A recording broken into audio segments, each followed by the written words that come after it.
Hello, আজ বলবো বিঙ্গোর মুড়ি খাবার বিষয়ে।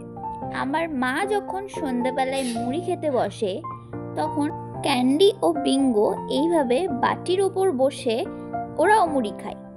অবশ্য এখন এখানে ক্যান্ডি নেই, কারণ ও একটা একটা করে মুড়ি নিয়ে গুঁড়ো করছিল, তাই আমি বকুনি দিয়ে ওকে মায়ের কোলে বসিয়ে দিয়েছি।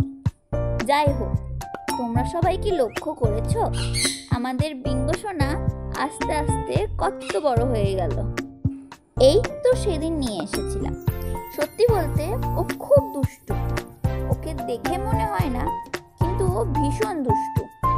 তোমরা কি জানো ক্যান্ডি ও বিঙ্গোর মধ্যে খুব মিল। যাই হোক, আজকের মতন এতটাই।